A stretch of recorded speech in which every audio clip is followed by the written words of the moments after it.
Picture this. It's Sunday dinner, the whole family gathered, the smell of roast chicken floating through the room. You glance over and see Grandpa Joe, head drooping, fork still in hand, eyes half closed. You smile, he's just tired. But a tiny voice whispers in the back of your mind, what if it's more than tired? What if his body's trying to tell you something you can't afford to miss? Catching those whispers early means everything. More comfort, more dignity, more time for those precious goodbye hugs you'll replay 1,000 times. When you spot the hidden signs, you don't just add days to a life, you add life to the days that remain. Stay with me, because in the next few minutes you're going to discover 5 silent warnings most doctors barely mention during routine checkups. They're subtle, they're sneaky, and they're often shrugged off as just getting old. But once you know them, you'll never look at a skipped meal, an extra nap, or a weird breathing pattern the same way again. Ready to turn that uneasy feeling into knowledge and peace of mind? Comment, I'm here, so I know you're on this journey with me, and hit that subscribe button, because on Elderly Wisdom Tips, we turn quiet worries into clear action, one video at a time. Let's dive in. Let me tell you a quick story. Grandma Mary used to be the pie-baking queen of the family. Every Thanksgiving, you'd find her in the kitchen, flour on her cheeks, humming while rolling out dough, sneaking you a taste of filling when no one was looking. She loved food. Loved feeding others even more. But lately, things have changed. She still comes to the table, but something's different. She barely touches her plate. 2 bites and she's done. Her favorite dishes? Untouched. You might chalk it up to age. Maybe she's just not hungry tonight. But then it becomes every night. And then, you start to notice. Her clothes hang looser, her rings spin on her fingers, and her cheeks look a little more sunken. Now here's the thing most people don't realize. As we age, yes, our metabolism slows down and our taste buds dull. Food doesn't taste the same.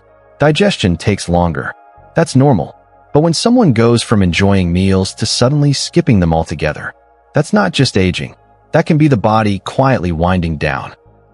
It's a subtle sign that multiple systems may be under stress. The digestive tract slows further.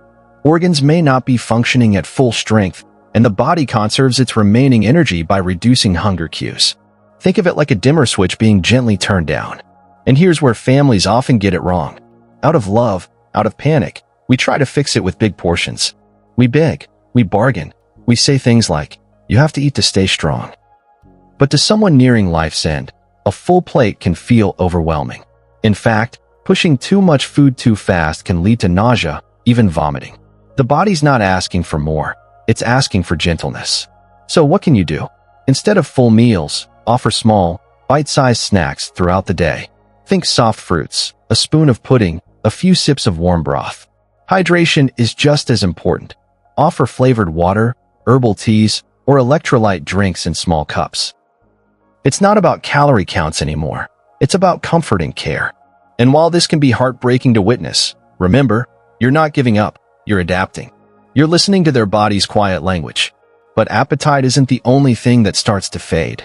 Sometimes, what disappears next is far more personal. Not food, but friends. And that leads us to the next sign. Picture someone like Mr. Thompson. Back in the day, he was the life of the Tuesday Chess Club. Retired history teacher, always the first one at the table, pieces already set, broad grin on his face, ready to greet you with a firm handshake and a story about the French Revolution. Then one week, he calls to say he's feeling off and can't make it. No big deal. You figure, it happens.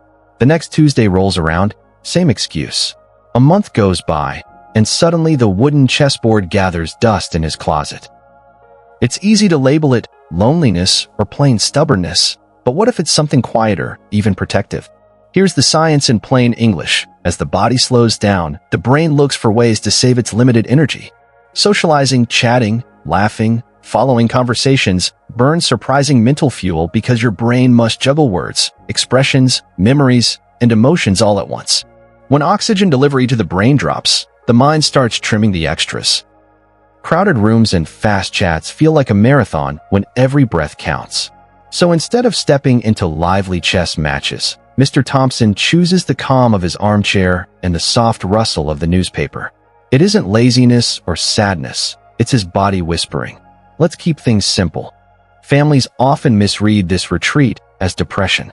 We rush in with plans, shopping trips, big family dinners, surprise parties, hoping to lift spirits. We mean well, but all that bustle can leave them drained for days, maybe weeks. The truth?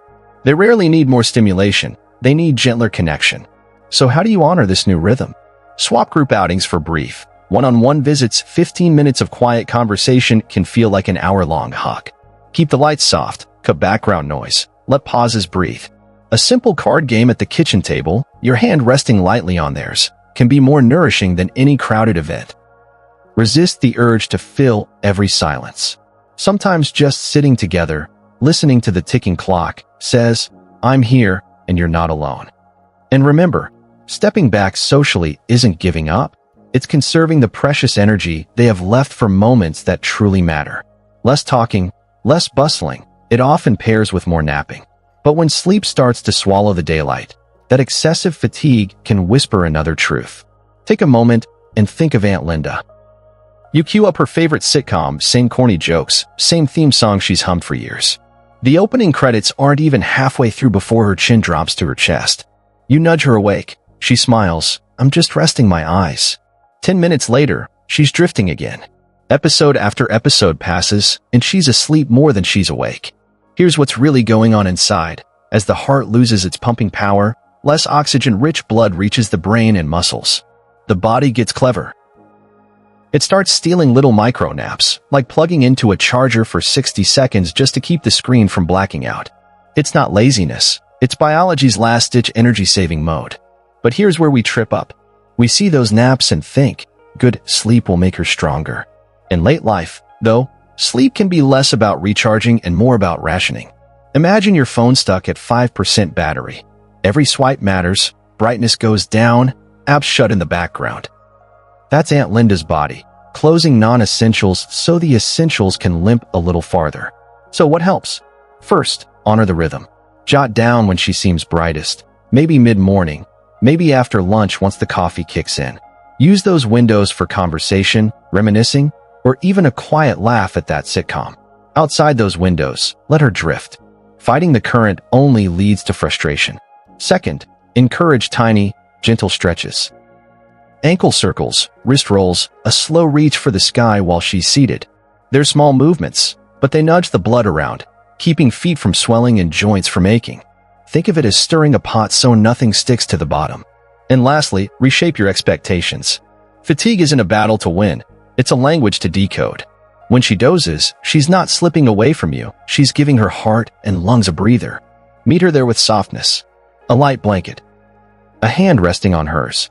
Listen closely during those naps. The hush between breaths. The subtle rise and fall of her chest. The next clue may literally be in the air.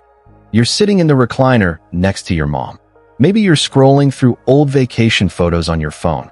When your brother-in-law Dave leans over and whispers, listen to her breathing. Is that normal? At first you hear the gentle whoosh you've known all your life. The same soothing sound that once lulled you to sleep on her chest as a kid. But then a pattern emerges, a few quick, shallow breaths, a pause so long your own lungs hold still in sympathy, then a deep, sighing inhale that seems to fill the whole room. It repeats, uneven waves rolling onto a quiet shore. What you're witnessing might be Shane Stokes breathing, or even brief apneic pauses.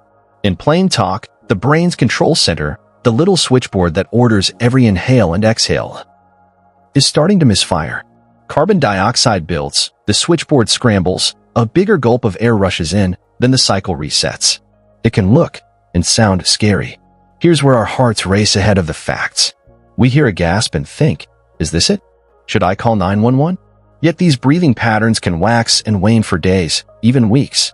They're not an hourly countdown. They're a gradual shift, like a metronome slowly losing tempo. Instead of panic, meet the moment with preparation. Gently raise the head of the bed about a foot. Gravity helps the diaphragm move more freely. Keep the room cool and airy. A small fan can make each breath feel lighter.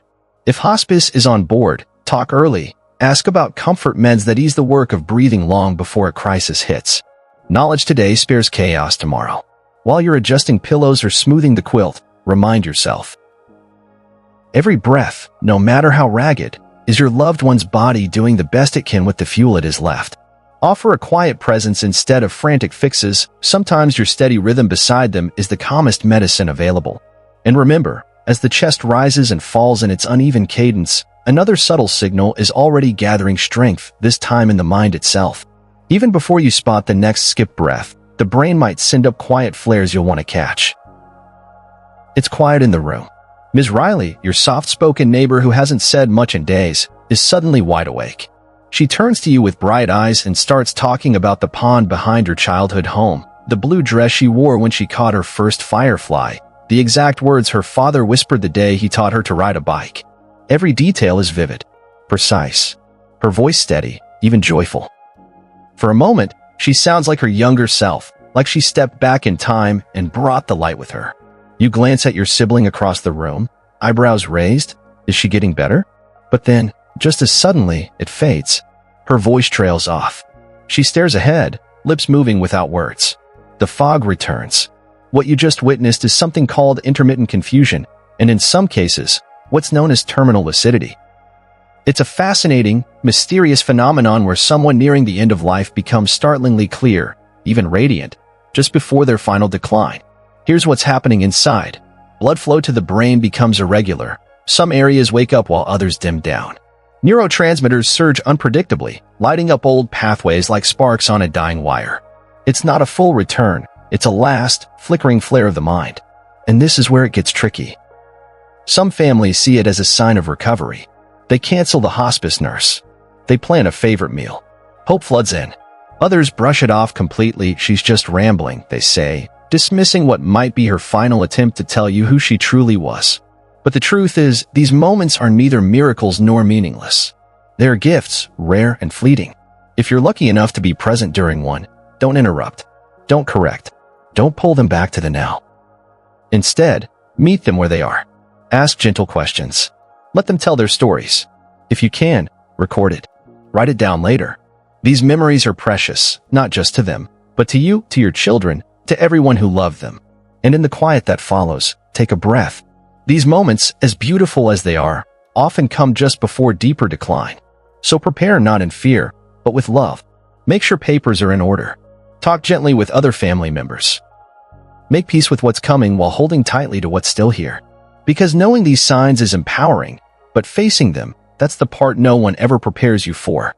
And yet, somehow, it hurts. Let's just say it plainly, it hurts to see someone you love fade. To watch the same hands that once built your swing set or cooked your favorite soup now tremble as they reach for a cup of water. To sit beside the person who once told the best stories. Stories that made you laugh so hard you cried, only to hear silence where words used to flow. This is the part no one prepares you for. The part where time feels both too fast and painfully slow.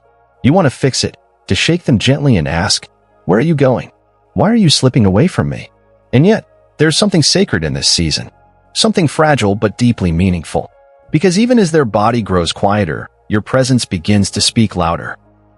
Here's the truth no one likes to talk about. The end of life is not about fear. It's about presence.